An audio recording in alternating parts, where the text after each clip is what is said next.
So, welcome to Kinship Cafe. I'm your host, Jim Jones. So glad you could join us today. And we're continuing in the Daodejing. We are in chapter 13. So let me go ahead and start sharing my screen here. So everybody see this one okay then? Yep.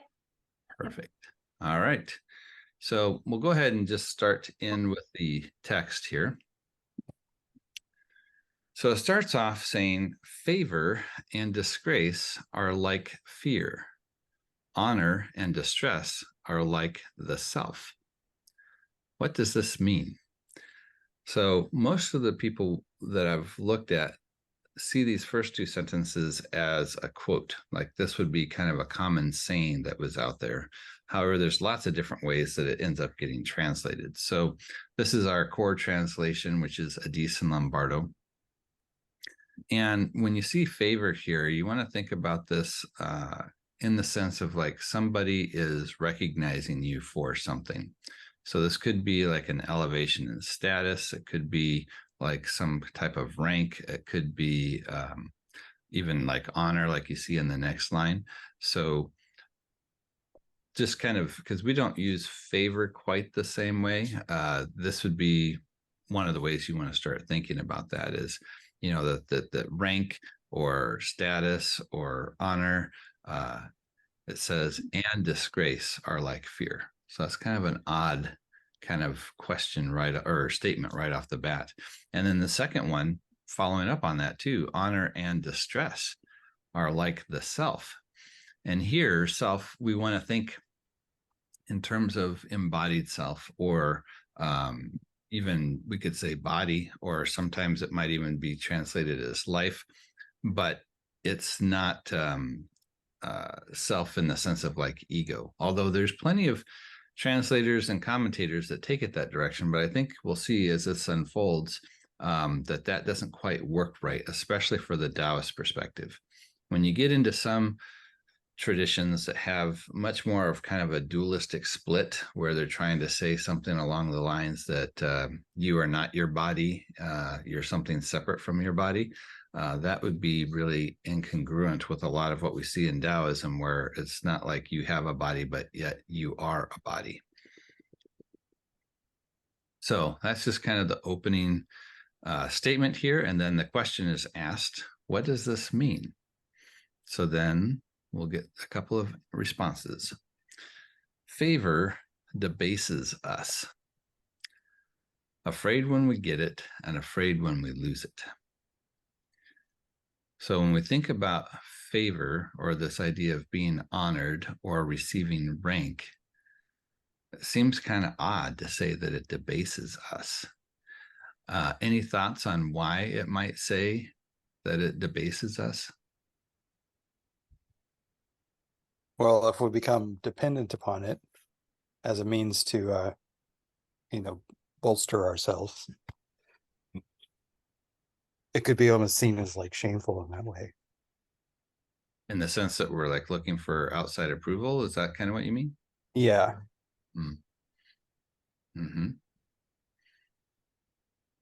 So what does it say about being in a position in which you can receive favor? Think about kind of social arrangements. I think like currently, probably not what they're referring to, but like if you are an influencer of some sort or a celebrity, like you're receiving a lot of attention and a lot of feedback and probably molding your life around that. So are you saying that in this case that the person receiving the favor would be like a star that's receiving favor from a bunch of fans? Yeah. So this would be a little bit, and I'd be curious to see if they had anything that was equivalent at that time in China. But I think that's going to be a little bit different. So like fandom is a little bit of a different category, because that's something where lots of people are giving you some kind of praise because they like something that you're doing. When someone gives you status or rank, it's actually coming from the other direction. So with like a superstar, musician, actor, actress, getting public praise, that's kind of like coming from the bottom up almost. Whereas when you receive like a promotion, this is coming from the top. So, and there's probably kind of an equivalent type of a thing we could talk about with more of that fandom kind of a situation. But in this case, where they're talking about receiving something like a promotion, it implies that there is a distinction in terms of status, right? That if somebody is offering me advancement, it means that I was below them. So that's what it's getting at when it's saying that if you kind of buy into this idea of being able to grant favor or advancement or rank or status, then it implies automatically that you are in a lower status than other people and that they have the ability to grant it to you, which means, as it's stating here, that it debases us. It's saying that we are of lesser value than the person above. Follow that?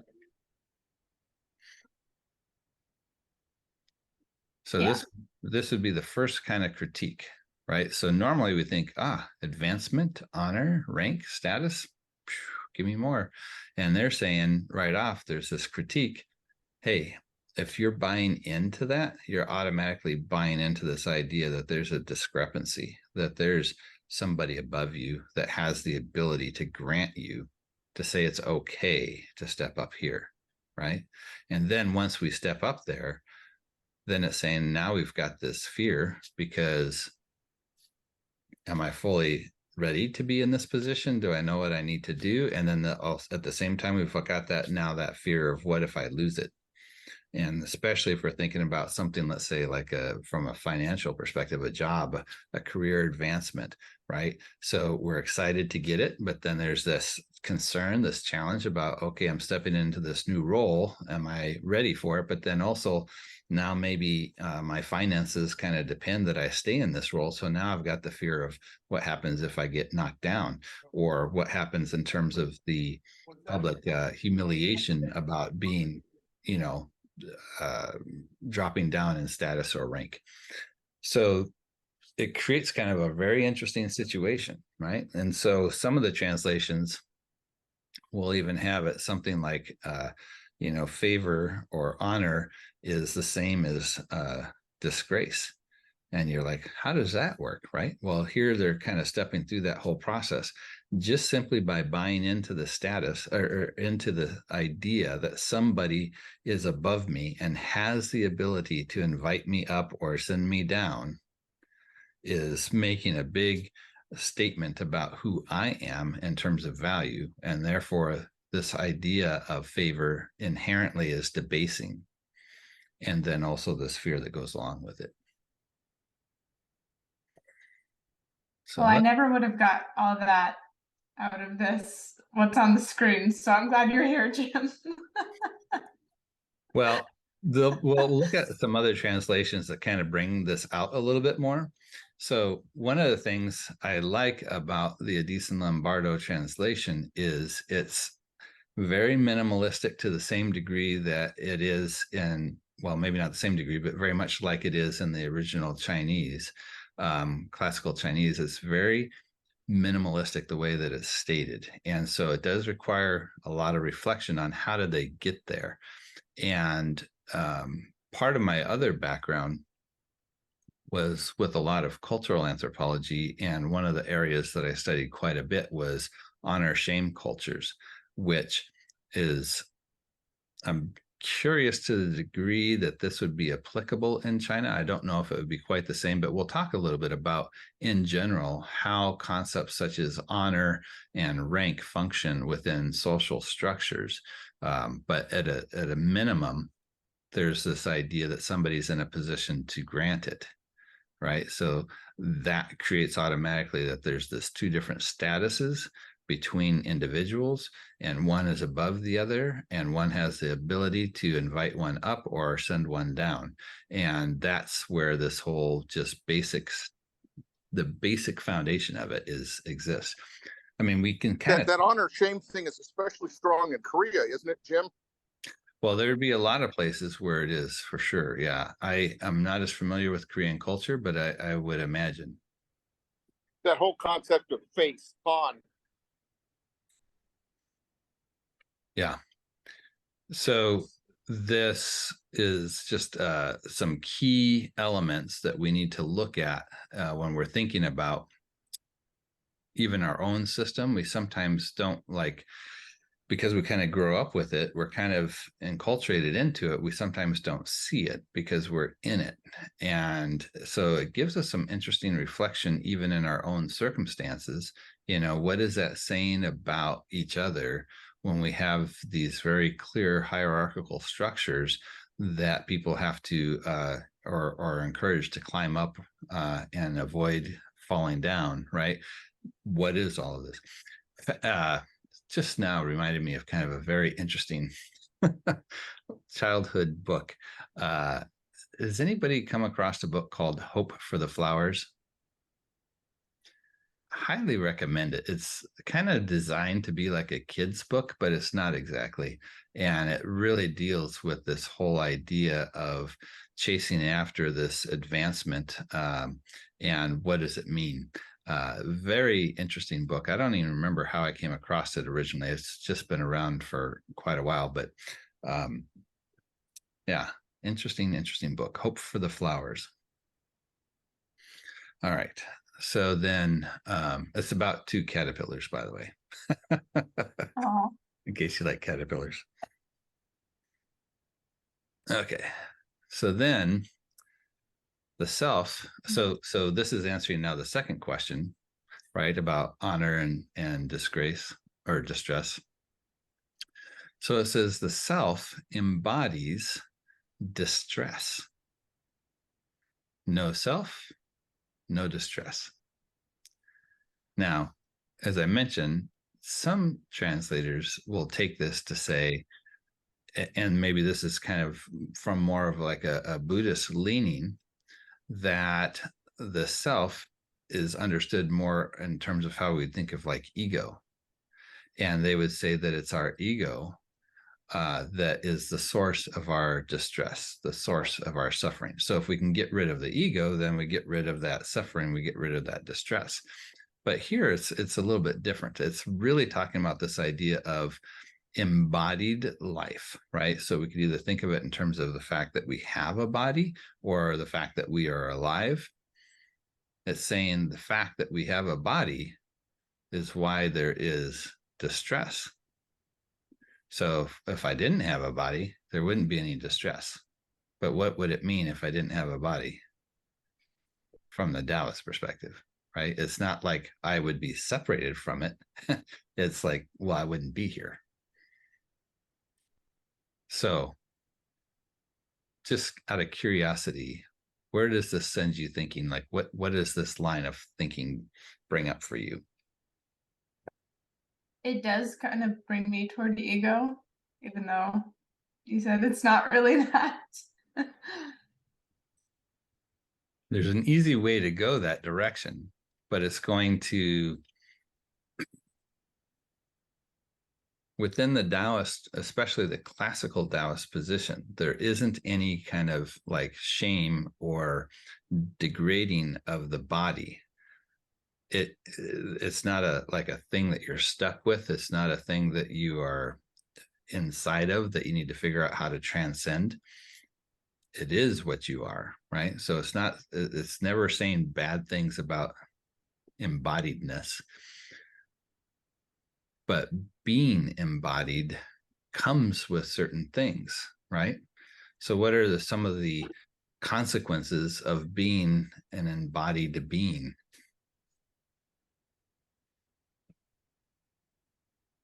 Well, aging and hunger and Yeah. Injury. Yeah. sickness, loss. a lot of things. Yeah. Right. So just simply being an embodied being is going to mean that there's other things that we're going to have to deal with, right?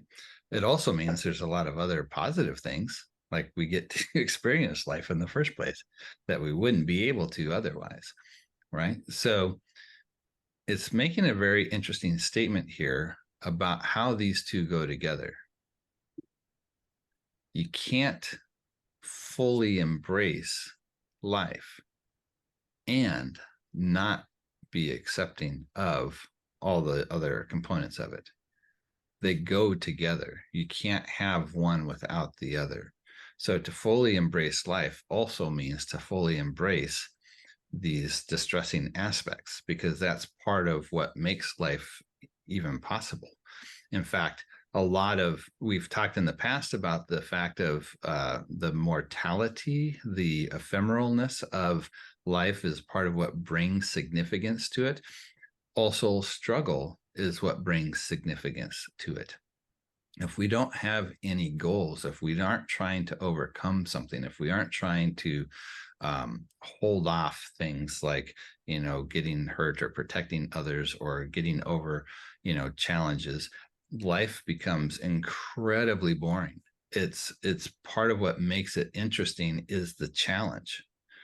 And so we've got to be careful not to start thinking that the goal is not to have anything go wrong. I mean, we don't want things to go wrong, but you can't have life without things being unpredictable or things that happen and the shortness of it and so forth.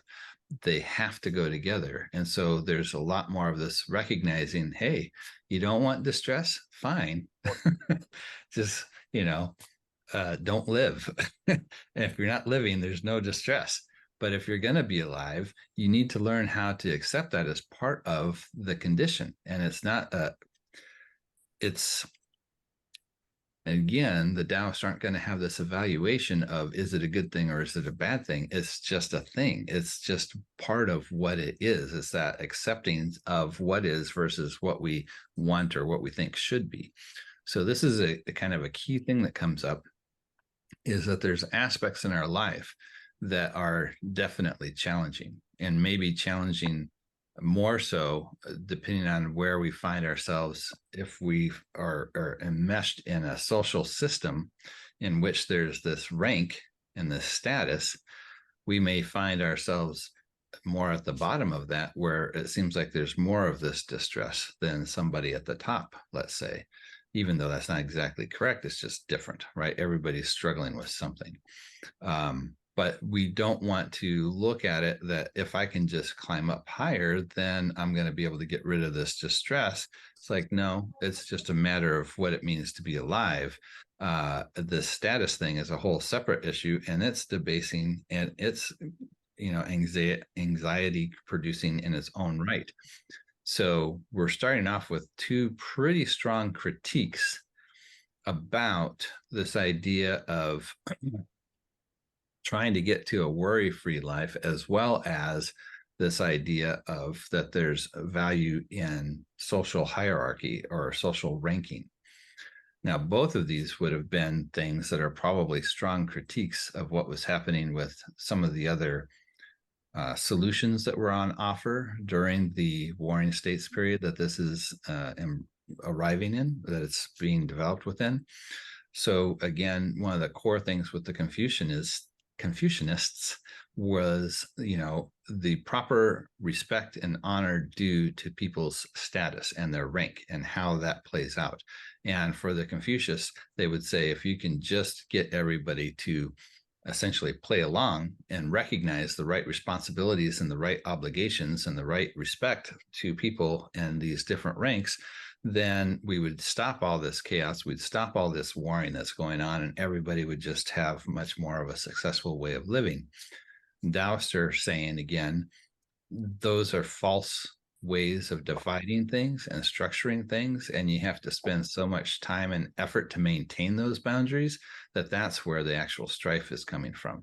And it creates strife within a social system when you encourage people to chase after, for example, rare goods like we had in the last chapter, or in this chapter, to chase after things like rank, and to not recognize that the normal kind of issues that we go through, the suffering that we go through, is part of what it means to be alive, instead of thinking we can escape that if we get ourselves into a different social status.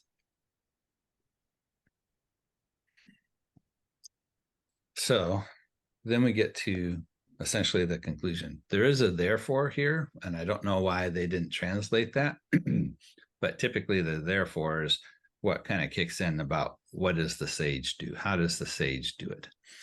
So the conclusion here then is respect the world as yourself. So if you, and essentially, if you're able to do that, respect the world as yourself, the world can be your lodging. Love the world as yourself, the world can be your trust. So these are some kind of interesting statements. And certain universality to them too, because you find them in, you know, Western religion as well.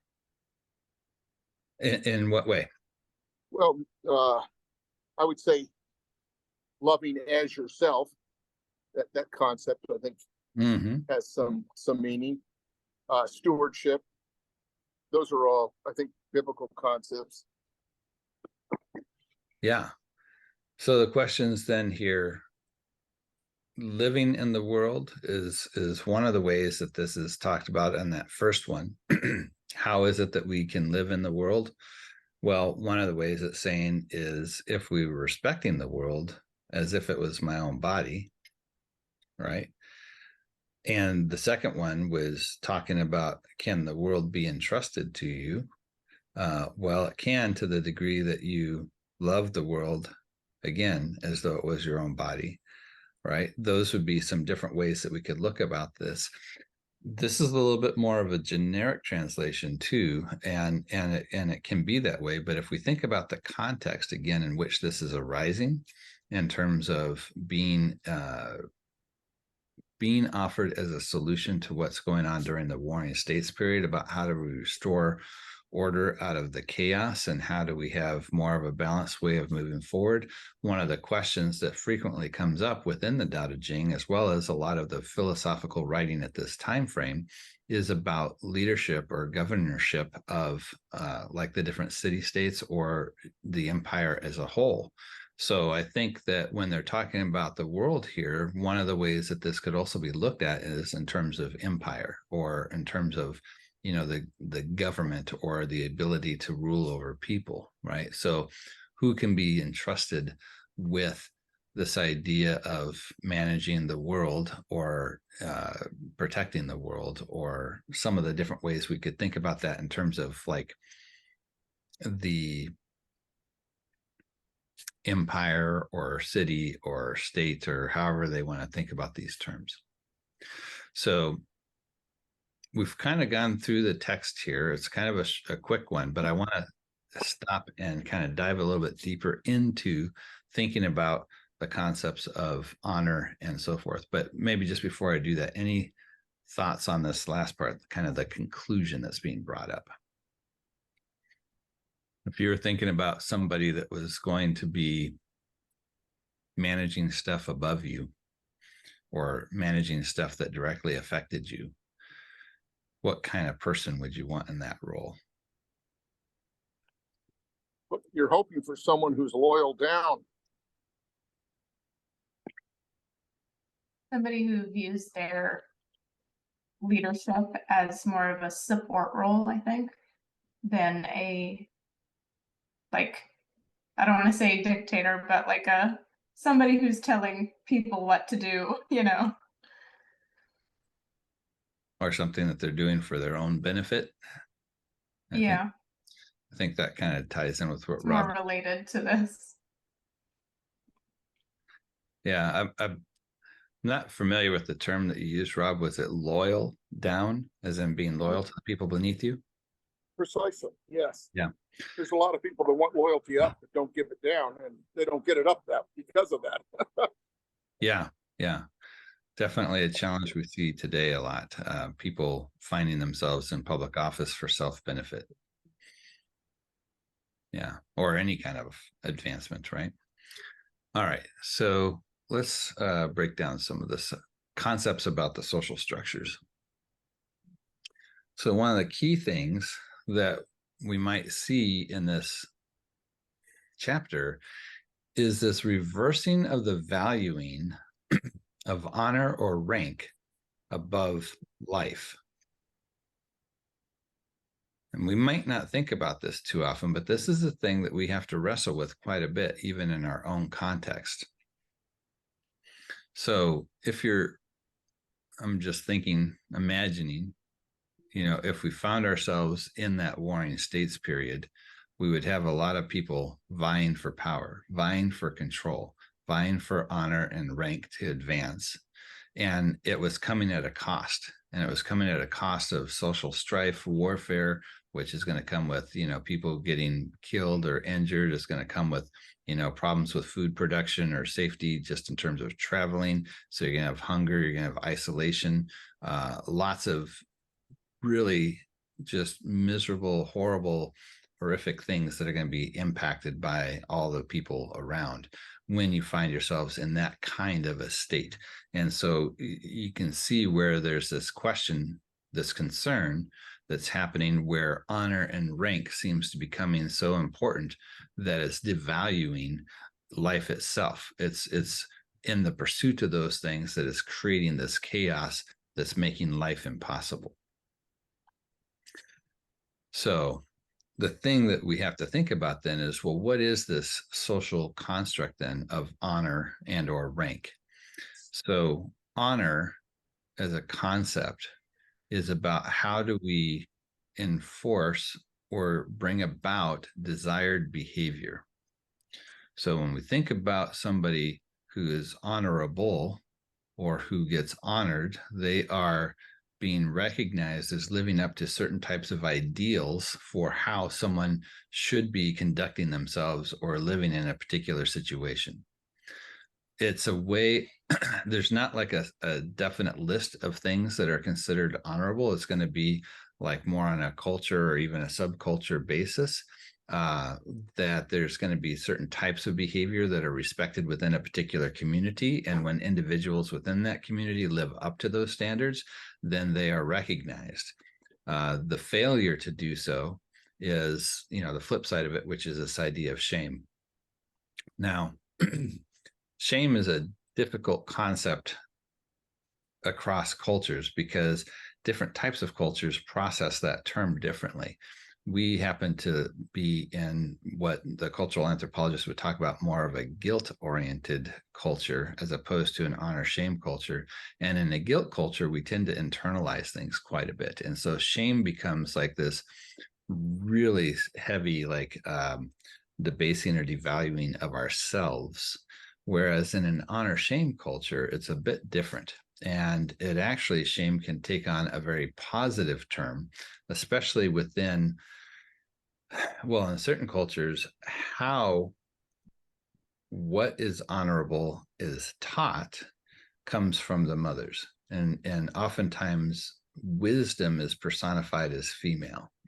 And so it's the female figures that are teaching the sons, that are coaching the husbands about what types of behaviors are appropriate. And usually that's more kind of in the inner space. So like inside the home would be more kind of like the female domain. And then outside of the home would be more of the public, the male domain.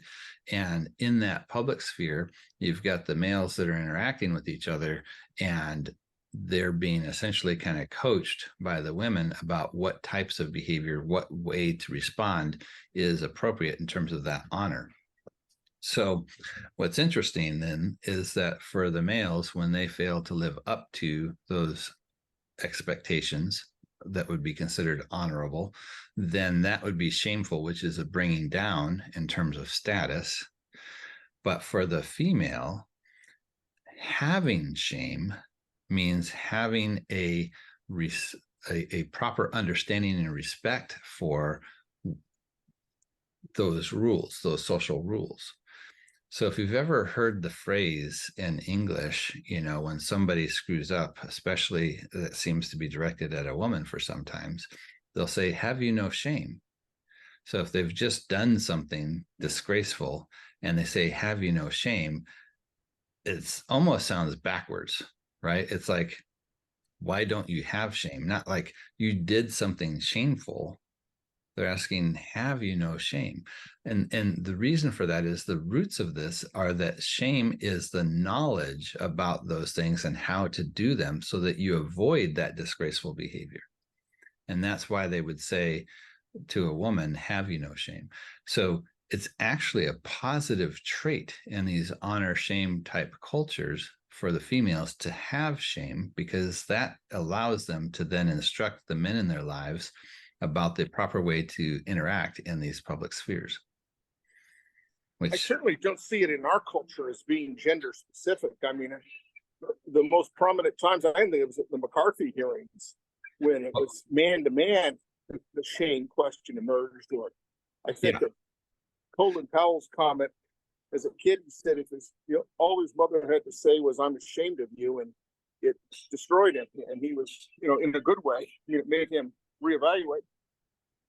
And this would be, again, how we find ourselves in more of a guilt-oriented culture as opposed to an honor-shame culture. So some of these statements that come from, let's say, like biblical traditions or some other traditions that emerge out of the Middle East or so forth that get carried over into the Western world, we don't always fully understand how they're using those terms, because in our culture, it gets used very differently.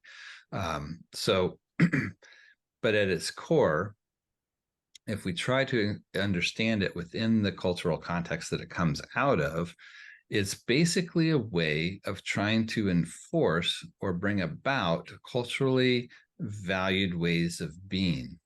So whatever they are, right? So we could take really simple things, and I've used the example in our culture about how do you hold a fork. We have certain ways that are kind of expected for that, right? And when we could ask the question, well, why does it even matter? Isn't it just, get the food into my mouth? Who cares if I'm holding it like this or whichever way that we want to go about it? It is essentially saying that there's an arbitrary selection of desired behaviors that we want to have that make up who we are as a people. And to the degree that somebody lives up to those values, then they are recognized for doing that. And whatever term you want to use, this is what's happening in that honor shame type culture. Is it's a reward, a social recognition for people who are living up to those expected behaviors. And we could see, Rob, I know you have like military background, but I'm often taken by funerals that I see either with law enforcement or military funerals. There's a lot of prescribed action that needs to happen in terms of a very precise way. Things like the folding of the flag happens and who it gets presented to and how they do the salutes and if they use swords and if there's a firing of weapons or any of these things that make it very uniquely what it is, that somehow give us kind of this sense of, this is a solemn thing that is happening. But if you were to take yourself completely out of that context, like say you were from Mars and you just came and were looking at what was happening, you would think this is very peculiar.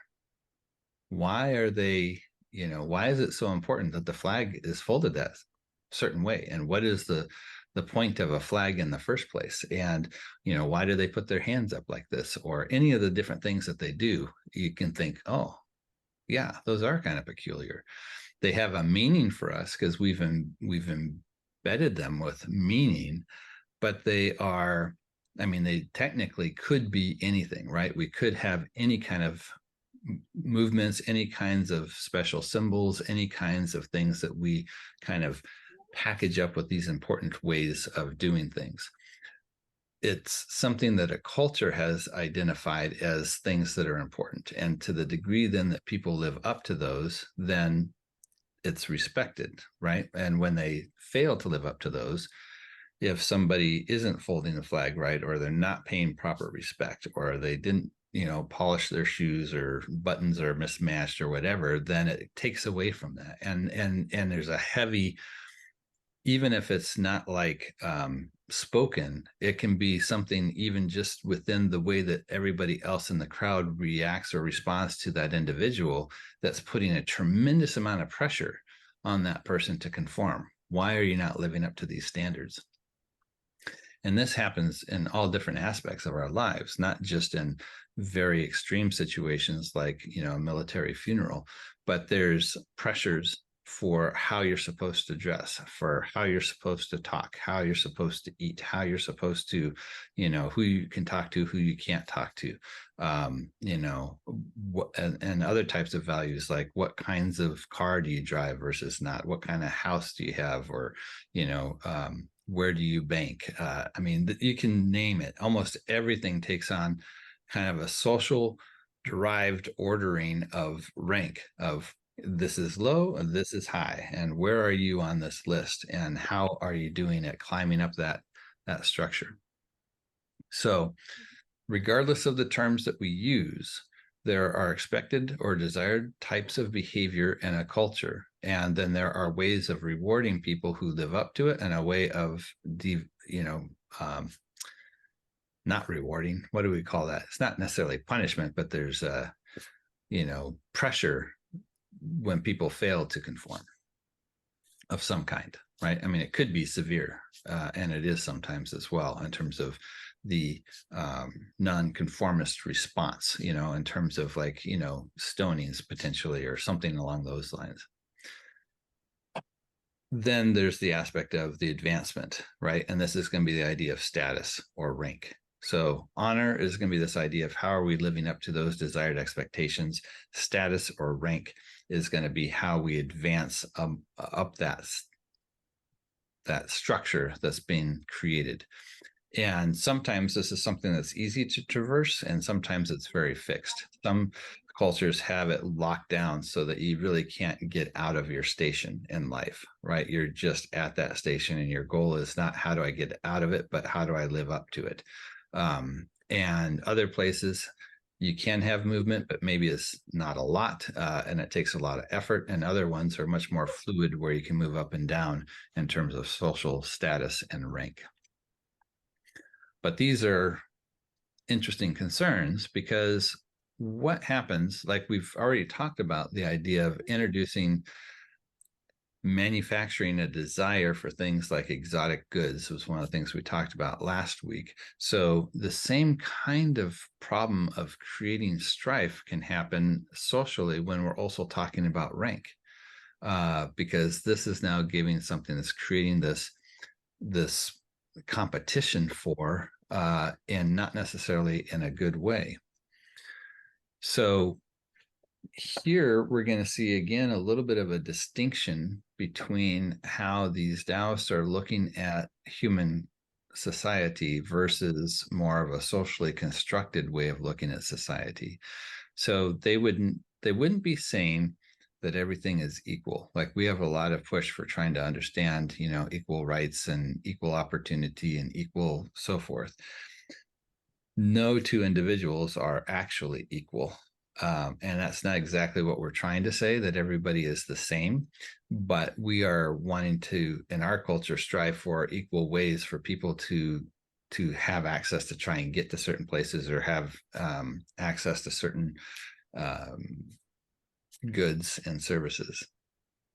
But in the context of what's happening with the challenge of rank and honor in this period of the Daodejing, they would say that we definitely, it's not that people are equal. We each have our unique gifts and skills, and they might even argue that how we get those is not even something that we had any control over, right? We're kind of part of this larger causal chain where we happen to be skilled at certain things or gifted at certain things. And yes, we can take the time and efforts to promote those and develop them even further, but we couldn't do that unless we had kind of that basic gifting to begin with. Versus this idea of socially constructed hierarchy. So sometimes when we see people, and let's not, we could kind of come back to this idea of fandom, where there are people that are recognized by the people because of their skills or their gifts. Now, we might have a real critique about this in terms of our culture and what happens with some of these things, like, you know, why are the Kardashians such a cultural figure? Like, what did they actually do? You know, that could be a kind of a critique. But then we could see other people who, you know, become well known or respected because they happen to be really good at what they do. And maybe this would be more like what kind of happens with athletes or with, it's tough because we've got an interesting social situation in which there's a lot of vicariousness that happens, I think, within our culture, where a lot of our lives are not all that exciting. And so we find ways to kind of experience that through others. And that's going to happen sometimes with sports, you know, with particular athletes, with particular actors or actresses, musicians, whatnot. That's maybe a bit different than what would be kind of the case that we're trying to bring up here, where people aren't necessarily self-promoted, but they end up being elevated because they demonstrate that they're actually really good at something, not simply that they got the advancement. So maybe they're in this position up here, but they're really not qualified. They aren't good managers, or they don't know how to work with people, but somehow they got up here, right? And they have that position, they have that authority, versus somebody who maybe other people voluntarily follow or get behind because that person's got a lot of ability and they respect that person. So this would be kind of the flip side that the Taoists are looking at, instead of this artificially created rank where maybe somebody's just born into it and people are stuck with them, versus this idea of who actually demonstrates and creates a natural following. So this would be part of how that critique is developing in terms of the rank and honor questions. And then the other thing that becomes really problematic is that this hierarchy, or this system that gets implemented, and this built-in structure for how you advance, can become something that becomes greater than the concern for the whole, or the greater whole, or even life, we could say. And we've seen how that would be talked about within the Warring States period, when there's all this chaos that ensues because of this chasing after honor, because of this chasing after advancement, that is causing this massive suffering. We can see that even within our own culture. And it gets really complicated because as individuals in a particular system, we also have to figure out how we're going to survive ourselves, right? And so we can get caught up in, well, I might not like this system, but it's the only one that's here, and I need to figure out how to get food on my table, and I need to figure out how to, you know, protect my family and so forth. And so we can get into this problem of, it's just a necessity for us then for our survival, and we can't afford then this idea of concern or compassion for the other, because we're just trying to figure out how to survive ourselves. And there's a lot of ways we could look at how this ends up getting structured for, and I don't want to sound conspiratorial or anything like that, but from a public control perspective, right? So one of the challenges you've got, if you've got this hierarchical system that's been derived, and you're the person at the top, and there's a lot more people at the bottom, you've got this question, you know, how do we keep everybody in line? And you can't do it simply by threatening to kill them, because in a certain sense, the system requires them, right? It requires all these people contributing to the system in order to generate the goods and services that are needed for the people at the top to actually do what they're doing. So you have to figure out, how do you keep everybody in check? And there's going to be kind of two different ways that you're going about that. One is going to be from more of an ideological perspective. It's that manufacturing of desire of things that people think that they want or desire. It's going to be about, you need to get behind us, because if we're not your leaders, then, you're not going to be able to survive on your own. It's going to be a very dystopian future, and you need that order to have that security. You don't want to upset that apple cart. Or it could be, other types of philosophies or ideological concerns, whether you're talking about things like capitalism or versus, like, say, socialism. Or it could be religious type things where, our God is the one true God, and you need to worry about these other ones. All those types of ideological ways of trying to keep people in place. But then the other one is that you need to keep them in a place where they don't have a lot of opportunity to actually think about doing something different. And this is kind of, I think, a lot of what we see in our current situation is most of us are almost making it, right? And so there's this constant, like, urge for, how do we get to that next step, so it's a little bit easier to pay our bills, or keep from having to file bankruptcy, or whatever, keep from losing the house. And so we don't have time to stop and think about, what is this political candidate actually running on? Or, is this, particular law that they're voting on make sense? We're just like, you know what? I don't have time for that. Just let me get my job done. If you're going to give me a raise, great, I'll support you. Any of these kinds of things, just so we can make it to that next level. What happens in that kind of situation, when people are put into that kind of a system, not only do you not have time to think about, does the system make sense? You don't have time to think about other people. It really cuts into our capacity to have concern or compassion, because we feel like we can't afford to do it.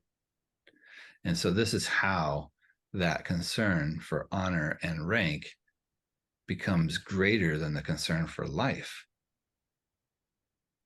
This would be that challenge that the Taoists are trying to approach here. So, final thing here, I'll just kind of close it with another translation of this that I think kind of brings out these ideas a little bit better. And you can see what you think of this. Favor, like disgrace, is distressing. Rank is as great a worry as life. Why say favor is distressing? Favor confirms inferior status. Getting it, like losing it, is distressing. Why say rank is a worry as life? We have major worries because we live.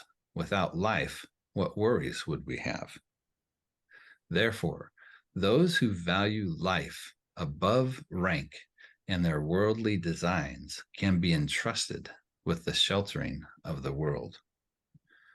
Those who care for life more than rank in their worldly designs can be entrusted with the care and support of the world. So, a little bit of a heavier topic, but we got a few minutes if you guys have some thoughts on this.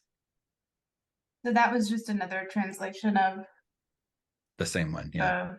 Same one.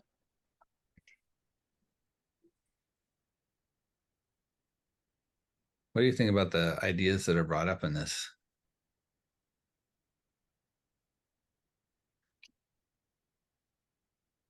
I think easier said than done.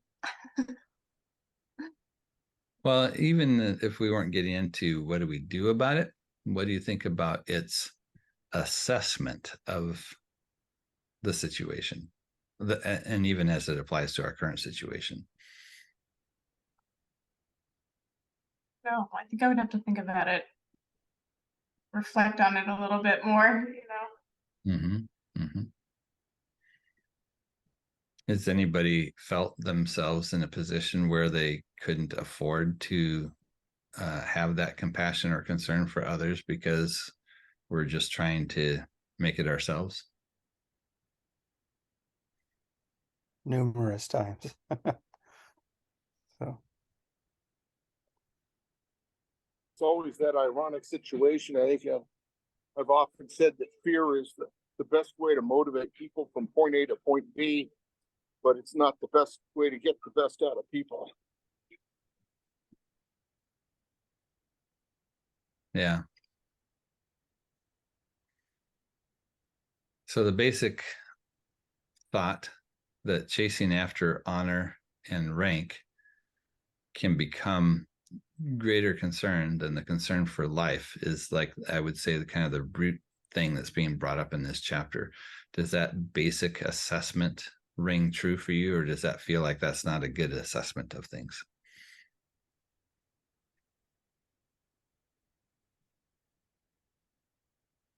Stunned silence. That's right. I think it's about there. It's a tough one because Yeah. we're in a culture where obviously honor and rank are extremely valued, and we have to, in a sense, chase after those things if we want to be able to participate in our world, especially economically. So it's hard to have thoughts that kind of bring that into question because like you said, Taylor, what is this? What is the alternative? What would we do different? And it's not necessarily bringing up the solution here.